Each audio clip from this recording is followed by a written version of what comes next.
نے آج مجھے پاکستان PTI پاکستان کا سینئر وائس پریزیڈنٹ مقرر کیا ہے، جس میں میں خان صاحب کا مشکور ہوں۔ جی اب میں آپ کو سب کے ساتھ ایک چیز شیئر کر رہا ہوں، تمام سن لیں، اور پوری قوم سے بھی میری استدعا ہے۔ میں سمجھتا ہوں کہ میں اپنی زندگی کے انتہائی خطرناک موڑ سے گزر رہا ہوں۔ میں بالکل موت کے دہانے پہ ہوں، مجھے اچھی طرح علم ہے، مجھے تازہ تھریٹس آئی ہیں، اور ان کے پاس میرا علاج کوئی نہیں ہے مجھے، اور میں آپ کو قسماً کہتا ہوں کہ میں اپنے اندر سے کوئی زندہ ہی نہیں ہوں، وہ ختم ہی کیا کریں گے؟ تو لہٰذا ڈنکے کی چوٹ پہ میں ایک دفعہ پھر کہتا ہوں، پشتونوں نے، KP کے لوگوں نے اور PTI کے لوگوں نے، پنجاب کے لوگوں نے مجھے اتنی عزت دی ہے کہ آج میرے جانے سے آپ کے ساتھی گئے تھے اور عوام امڑ آتے ہیں۔ میں کبھی بھی کسی بھی قیمت پہ اس عزت اور احترام کو، ان کی آنکھوں کو نیچے نہیں ہونے دوں گا۔ اور دوسری بات، میں تمام کو علم ہونا چاہیے کہ میرے لیے،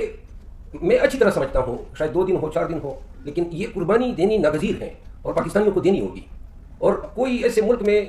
زندہ رہنے کی کوئی خواہش ہی نہیں ہے جہاں قانون کی حکمرانی نہ ہو، جہاں غریب، معذور، مجبور عوام جو ہیں ان کے ساتھ یہ رویہ اپنایا جا رہا ہو۔ تو لہٰذا عزت کی موت بہتر ہے اس غلامی کی زندگی سے جو آئندہ وقت میں اس قوم کا مقدر بننے والی ہے۔ میں پھر کہنا چاہتا ہوں، صرف اس سیاستدان کو ایک بات ضرور کہنا چاہتا ہوں کہ بے شک آپ آج شاید اپنے آپ کو کچھ سمجھتے ہیں، لیکن اور ہو سکتا ہے صرف ایک نہیں ہے، بہت سارے دشمن بنے ہوئے ہیں،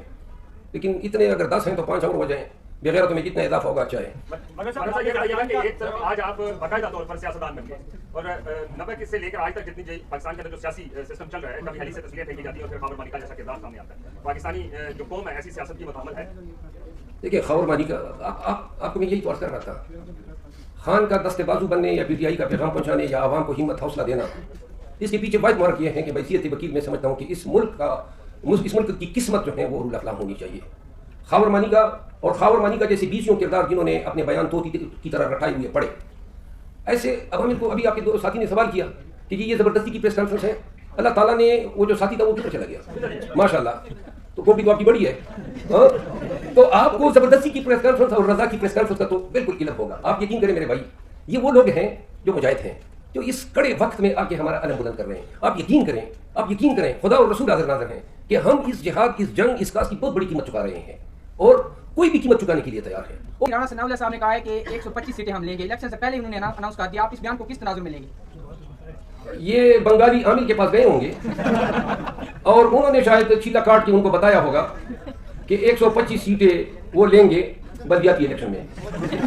کہا جا رہا ہے کہ نواز شریف جو ہے وہ 25 کروڑ عوام کا لاڈلا ہے۔ جی 25 کروڑ عوام کا لاڈلا، آپ اس تناظر میں کہہ سکتے ہیں کہ 25 کروڑ عوام کو کے حقوق خزانے پہ بار بار ڈھاکہ ڈالنے والا ڈاکو 4 دفعہ حکومت کر کے $10 ارب باہر بھجوا کے وہ لاڈلا پھر بھی ادھر ہی پھر رہا ہے۔ اس کو چپل پڑنے چاہیے تھے، یہ لوگ اس کو پرائم منسٹر بنا رہے ہیں۔ الحمدللہ آج ہمارے اس دیکھیں یہ ریٹ پٹیشن بھی چیف جسٹس اسلام آباد ہائی کورٹ نے خارج کی تھی، اور جس انداز میں سائفر کے ٹرائل ہو رہے تھے، ہمارے یہاں صرف غلطی یہاں پہ ایک ہوئی کہ جو توشخانہ کے ٹرائل تھے اس میں کوئی ICA نہیں گئی، یہاں پہ پہلی ICA گئی اور الاؤ ہو گئی، اور یہ درن تختہ ہو گیا اس کنٹرول ٹرائل کا۔ تو لہٰذا اس فیصلے کو ہم انصاف کی فتح قرار دیتے ہیں، اور جس طرح ملٹری کورٹ کا فیصلہ آیا جس سے پاکستان میں رول آف لاء کا بلبلہ ہوا، ایسے فیصلوں سے پاکستان اور پاکستانیوں کو جو ہے انصاف سے وابستہ اداروں سے مزید توقعات۔ اب اس کیس کا کیا بنے گا؟ بڑھ گیا کیس؟ جی اس کیس کا اب یہ ہوگا کہ یہ ریورس ہوگا، وہ ٹرائل جتنے بھی ان کیمرہ جیل میں ٹرائل ہو چکے ہیں وہ سب قلعدم ہو گئے ہیں، اور اب تمام کارروائی اثر نو ہوگی۔ خان صاحب کے ٹرائل اوپن کورٹ میں ہوگی، یہاں جوڈیشل کمپلیکس لایا جائے گا، یہاں پہ نقول تقسیم ہوگی، پھر دوسری پیشی فرد جرم کی ہوگی، اور اس سے اگلی پیشیاں جو ہیں شہادت ہوگی۔ لیکن میرا خیال ہے کہ تب تک خان صاحب کا سائفر جو ہے ان کی بیل پٹیشن ڈیسائیڈ ہو جائے گی۔ آپ نے بات کی کہ آپ کو تھریٹس ہے، آپ نے سیاستدان کا نہیں بتایا کہ کون سی جماعت کا سیاستدان ہے جو آپ کا دشمن بنا؟ جی یہ وہ حضرت ہیں جس نے ابھی مجھ پہ تازہ پرچے بھی کرائے ہیں، اس کو بڑی خواہش ہے، سنیں نا جی، نام بھی لوں گا، ڈنکی کی چوٹ بھی لوں گا، اور حساب کتاب بھی انشاءاللہ پورا کروں گا جو اس نے میرے ساتھ زیادتیاں شروع کی ہیں۔ صرف اور صرف میں اس کو یہ نوٹس لینا چاہیے، یہ سیاست نہیں ہے، یہ آپ میرے ساتھ عداوت مول لے رہے ہیں، ذاتیات کر رہے ہیں۔ بس میں ایک چانس دینا چاہتا ہوں ان کو، اگر وہ سمجھتا ہے تو سمجھ لیں، نہیں سمجھتا ہے تو شاید ان کو پتہ ہے کہ پٹھانوں میں عداوت نسل در نسل چلتی ہے۔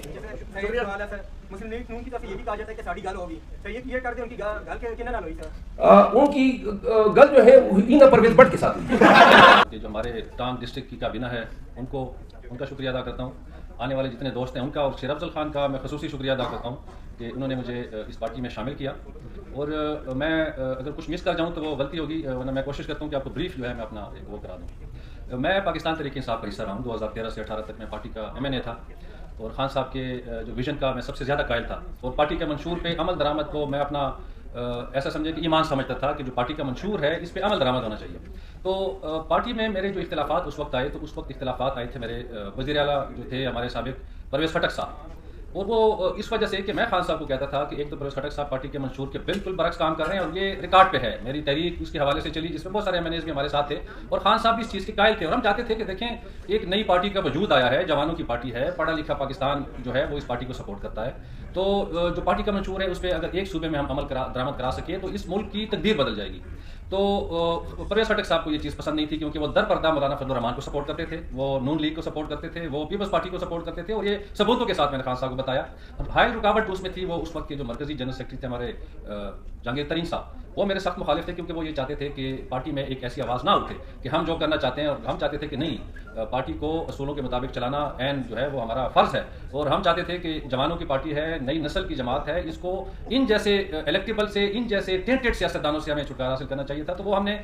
کلیئر اوپن اس وقت آواز اٹھائی تھی کہ انٹرا پارٹی الیکشن میں جہانگیر ترین صاحب الیکشن نہیں کروانے دے رہے تاکہ وہ مرکزی جنرل سیکرٹری رہیں, اور میں آج دیکھتا ہوں کہ جو میرا اس وقت آواز اٹھانا تھا وہ ثابت ہو چکا ہے. میں شکریہ ادا کرنا چاہتا ہوں ہمارے صوبائی صدر علی امین گنڈپور صاحب کا, جنہوں نے مجھے قائل کیا کہ پرویز خٹک اور جہانگیر ترین پارٹی سے جا چکے ہیں, جو پارٹی کے لوگ تھے جو مفاد پرست تھے وہ جا چکے ہیں, تو آپ پارٹی میں آئیں. شیر افضل خان میرے بزرگ ہیں, میرے بڑے بھائی کی طرح ہیں, تو انہوں نے بھی قائل کیا, اور علی امین بھی میرے رشتہ دار ہیں, میرا بھائی ہے. تو میں ان دونوں کا خصوصی شکریہ ادا کرنا چاہتا ہوں کہ انہوں نے میرے لیے تحریک انصاف کو میں واپس آنے کا راستہ آسان کیا, اور میں بھی یہی چاہتا تھا کیونکہ میں جس بھی جماعت میں تھا جس کو میں چھوڑ کے آیا ہوں وہاں مجھے ان ایزی میں فیل ہوتا تھا مجھے, کیونکہ وہ ایک ایسے ملغوبہ بن چکا تھا مختلف سیاسی جماعتوں کا جو اپنی سلیکشن کے لیے اس وقت دوڑ میں ہیں, وہ جمہوریت کے حق میں نہیں ہے. اور میں دیکھتا ہوں, دیکھیں میری 25 سال سیاسی تجربہ ہے میرا, اور میں نے ساری عمر جو ہے سیاسی جو اقدار ہیں, جو سیاسی روایات ہیں اس کی پاسداری کی, جمہوریت کی مضبوطی کے لیے کام کیا. غلطیاں ہوئیں, غلط فیصلے ہوئے, لیکن انشاءاللہ میں دعوے کے ساتھ کہہ سکتا ہوں کہ میری سیاست صاف ستھری رہی ہے. تو میں نے کبھی مفاد کی سیاست نہیں کی. آج بھی جب آپ دیکھیں کہ ہمیں دھمکیاں ہیں, ہمیں ہمارے کاروبار گرائے جا رہے ہیں, حالانکہ میرا تو 9 مئی کے واقعات کے ساتھ کوئی واسطہ ہی نہیں ہے. اور میں سمجھتا ہوں کہ نگران حکومت کو یہ دیکھنا چاہیے کہ دیکھیں آپ نے 9 مئی کو, جس کی ہم بھی مذمت کرتے ہیں, جس کی کوئی بھی سیاسی جماعت اس ملک کی نہیں چاہتی کہ وہ ریاستی اداروں کے خلاف اس ملک کی نظریاتی اس جو اساس ہے اس کے ساتھ ٹکراؤ کرے, اور یہی موقف جو ہے پاکستان تحریک انصاف کا ہے یقیناً.